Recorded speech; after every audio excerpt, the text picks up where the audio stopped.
नमस्ते। The deep dive में आपका स्वागत है। आज हम एक ऐसी दुनिया की छानबीन करने वाले हैं जो हमारी नज़रों से तो ओझल है, लेकिन हमारी जिंदगी की हर कहानी कहती है। आज हम जासूस बनने वाले हैं और हमारा सुराग है हमारे शहरों का अपशिष्ट जल, यानी वेस्ट वाटर। और जासूसी के लिए ये एक बेहतरीन सुराग है, क्योंकि ये सब गंदा पानी नहीं है। ये हमारे समाज की एक, कह सकते हैं, एक तरल डायरी है। हमारे घरों, अस्पतालों और फैक्ट्रियों से निकलने वाला ये पानी अपने साथ हजारों राज लेकर बहता है। एक अंदाजा तो ये है कि इसमें शायद 3,50,000 से भी ज्यादा अलग अलग तरह के केमिकल्स हो सकते हैं। ये हमारी आदतों, हमारी सेहत और हाँ, हमारे रहस्यों का एक रिकॉर्ड है। और आज हमारा मिशन इसी तरल डायरी के पन्ने पलटना है। हम समझेंगे कि वैज्ञानिक इस अदृश्य दुनिया में छिपे सबूतों को आखिर ढूंढते कैसे हैं, और इसके लिए हम उनके सबसे शक्तिशाली औजार, एक तरह के केमिकल मैग्नीफाइंग ग्लास पर गहराई से बात करेंगे। नाम है गैस क्रोमैटोग्राफी, मास स्पेक्ट्रोमेट्री, या शॉर्ट में कहें तो GCMS। यही वो तकनीक है जो पानी में घुले उन छोटे छोटे प्रदूषकों को भी पकड़ लेती है जो हमारी सेहत और पर्यावरण के लिए बहुत बड़ा खतरा हो सकते हैं। तो चलिए इस जासूसी की शुरुआत करते हैं। ठीक है, तो इस जासूसी किट के सबसे जरूरी औजार पर आते हैं। ये GCMS सुनने में तो किसी साइंस फिक्शन फिल्म की मशीन जैसा लगता है। इसे आसान भाषा में कैसे समझें? ये काम कैसे करता है? बिल्कुल, नाम थोड़ा मुश्किल है, पर काम करने का तरीका बहुत ही दिलचस्प है। देखिए, जैसा कि नाम से ही पता चलता है, GCMS असल में दो मशीनों का एक बहुत मजबूत गठबंधन है। पहला है गैस क्रोमैटोग्राफ यानी GC। इसका काम एक ट्रैफिक पुलिस वाले जैसा है। ट्रैफिक पुलिस वाला? ये दिलचस्प है, समझाइए। हाँ, सोचिए, पानी का जो सैंपल है वो एक बहुत बड़ी भीड़ जैसा है, जिसमें हजारों तरह के केमिकल्स एक साथ मिले हुए हैं। GC का काम है इस भीड़ को छांटना, हर केमिकल को अलग अलग करना। इसके लिए ये एक बहुत लंबी पतली ट्यूब का इस्तेमाल करता है, जिसे हम कॉलम कहते हैं। जब पानी के सैंपल को इस कॉलम से गुजारा जाता है, तो हर केमिकल अपनी खासियत के हिसाब से, जैसे अपने वजन और बॉइलिंग पॉइंट के हिसाब से, अलग अलग रफ्तार से आगे बढ़ता है। अच्छा। कुछ तेजी से निकल जाते हैं तो कुछ धीरे धीरे। आखिर में सब एक एक करके लाइन में लग जाते हैं। अच्छा, तो GC एक ट्रैफिक पुलिस वाले की तरह है जो भीड़ में से सबको अलग अलग लेन में डाल देता है ताकि कोई घालमेल ना हो। समझ गई। तो इसने भीड़ को तो अलग कर दिया। अब दूसरे हिस्से यानी मास स्पेक्ट्रोमीटर या MS का क्या रोल है? अब आता है कहानी का असली जासूस, MS। जैसे ही GC से कोई एक केमिकल अकेला बाहर निकलता है, वो सीधा MS के हत्थे चल जाता है। MS उससे दो सवाल पूछता है। पहला, तुम कौन हो? और दूसरा, तुम यहाँ कितने हो? और ये पहचान कैसे करता है? इसके लिए MS उस केमिकल के अणु पर बिजली का एक छोटा सा चार्ज डालता है और फिर उसका वजन यानी मास बहुत ही सटीकता से तौलता है। कुदरत का नियम है कि हर केमिकल का एक अनोखा मास फिंगरप्रिंट होता है। जैसे हम सबका फिंगरप्रिंट अलग होता है। बिल्कुल, वैसे ही हर केमिकल का भी। MS इस फिंगरप्रिंट को एक बहुत बड़ी डिजिटल लाइब्रेरी से मिलाता है, जिसमें लाखों केमिकल्स के फिंगरप्रिंट पहले से ही मौजूद हैं। जैसे ही फिंगरप्रिंट मैच होता है, मुजरिम की पहचान हो जाती है। वाह! तो GC लाइनअप करवाता है और MS हर संदिग्ध की फोटो खींचकर उसके रिकॉर्ड से मैच करता है। अब पूरी तरह समझ आया। ये तो एक पूरी केमिकल फॉरेंसिक टीम हो गई। आपने कहा था ये दो सवाल पूछता है, कौन है और कितना है। ये कितना जानना क्यों जरूरी है? जहर तो जहर है, चाहे कम हो या ज्यादा। बहुत अच्छा सवाल है। यहीं पर मात्रात्मक विश्लेषण मतलब क्वांटिटेटिव एनालिसिस का काम आता है। देखिए, कई बार कोई केमिकल कम मात्रा में उतना खतरनाक नहीं होता, लेकिन एक खास मात्रा से ज्यादा होने पर वो जहर बन जाता है। जैसे पीने के पानी में किसी कीटनाशक की एक सीमा तय होती है। अगर हमें पानी में वो कीटनाशक मिलता है, तो हमारा अगला सवाल होता है, क्या ये तय सीमा से ज्यादा है? ये जानकारी हमें खतरे का सही अंदाजा देती है और ये तय करने में मदद करती है कि हमें तुरंत कोई कदम उठाने की जरूरत है या नहीं। इसलिए कौन है और कितना है, दोनों जानना बेहद जरूरी है। ये तो कमाल की डिटेक्टिव टीम है। तो इस टीम ने अब तक हमारे पानी में कौन-कौन से बड़े मुजरिम पकड़े हैं?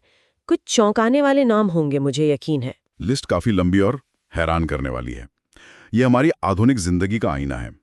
सबसे पहले तो हमें मिलते हैं पुराने और जिद्दी अपराधी, कीटनाशक और PCBs मतलब पॉलीक्लोरिनेटेड बाइफेनाइल्स।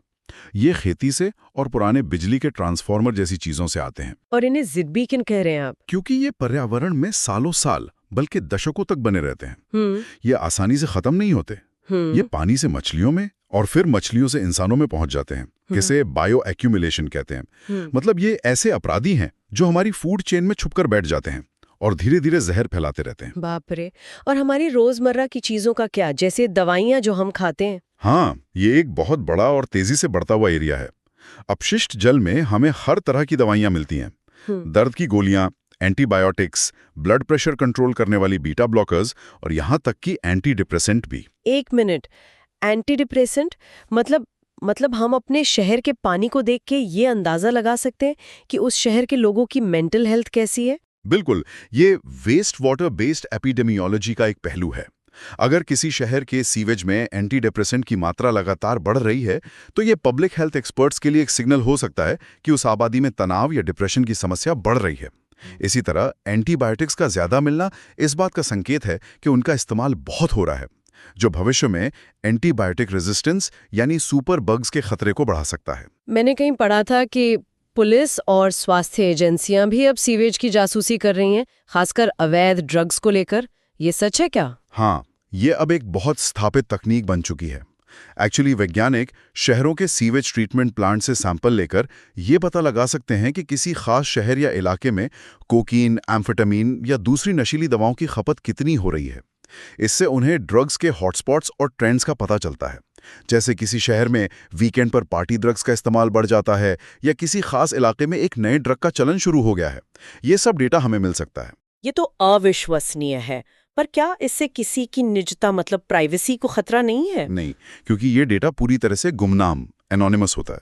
हम किसी एक व्यक्ति के बारे में पता नहीं लगा सकते। ये पूरे समुदाय या शहर का एक औसत डेटा होता है। ये सार्वजनिक स्वास्थ्य नीतियां बनाने में बहुत मदद करता है, बिना किसी की प्राइवेसी में दखल दिए। समझ गए। अच्छा, अब उन चीजों पर आते हैं जो हम अपनी त्वचा पर लगाते हैं। मेरा सनस्क्रीन या डिओड्रेंट, क्या वो भी इस जासूसी में पकड़े जाते हैं? हाँ, बिल्कुल पकड़े जाते हैं। इन्हें हम पर्सनल केयर प्रोडक्ट्स यानी पीसीपीज कहते हैं। जब आप नहाते हैं तो आपके साबुन, शैम्पू और सनस्क्रीन में मौजूद केमिकल्स पानी में घुलकर सीधे नाली में चले जाते हैं। हमें पानी में सनस्क्रीन में पाए जाने वाले यूवी फिल्टर्स मिलते हैं, एंटीसेप्टिक साबुन में इस्तेमाल होने वाला ट्राइक्लोसन मिलता है और परफ्यूम की खुशबू वाले सिंथेटिक कंपाउंड्स भी मिलते हैं। ये सब मिलकर पानी में एक अजीब सा केमिकल कॉकटेल तैयार कर देते हैं। और एक और शब्द है जो मैंने सुना है और ये काफी डरावना लगता है, एंडोक्राइन डिसरप्टर्स। ये क्या भला है? ये शायद आज के समय के सबसे चिंताजनक प्रदूषकों में से एक हैं। एंडोक्राइन डिसरप्टर्स या ईडीसीज वो केमिकल्स हैं जो हमारे शरीर के हार्मोन सिस्टम के साथ खिलवाड़ करते हैं। ये हार्मोन्स के नकलची होते हैं। नकलची मतलब? हमारा शरीर एक ताले चाबी के सिस्टम पर काम करता है। हार्मोन सही चाबी की तरह होते हैं जो शरीर के सही ताले यानी रिसेप्टर्स में फिट होकर अपना काम करते हैं। ईडीसीज नकली चाबियों की तरह हैं। ये या तो असली चाबी को काम करने से रोकते हैं या फिर गलत ताले में घुसकर गड़बड़ी पैदा कर देते हैं। इसका सबसे बड़ा उदाहरण है बिस्फेनॉल ए यानी बीपीए, जो कई तरह के प्लास्टिक बनाने में इस्तेमाल होता है। गर्भनिरोधक गोलियों से निकलने वाले सिंथेटिक हार्मोन भी इसी कैटेगरी में आते हैं। और इसका असर क्या होता है? बहुत ही कम मात्रा में भी ये जलीय जीवों जैसे मछलियों के प्रजनन सिस्टम को तबाह कर सकते हैं और इंसानों में भी ये हार्मोनल असंतुलन, प्रजनन संबंधी समस्याओं और दूसरी गंभीर बीमारियों से जोड़े जाते हैं। ये बहुत ही शातिर किस्म के अपराधी हैं। ये सब सुनकर तो दिमाग घूम रहा है। ये तो साफ है कि ये सब ढूंढ निकालना बच्चों का खेल नहीं होगा। मुझे यकीन है कि इसमें कई पेंच होंगे। जैसे ये पानी तो कीचड़ और गंदगी से भरा होता होगा, इसे सीधे मशीन में तो नहीं डाल सकते। बिल्कुल सही पकड़ा आपने। ये सबसे पहली और बड़ी चुनौती है, सैंपल तैयार करना। अपशिष्ट जल एक बहुत ही जटिल सूप की तरह है।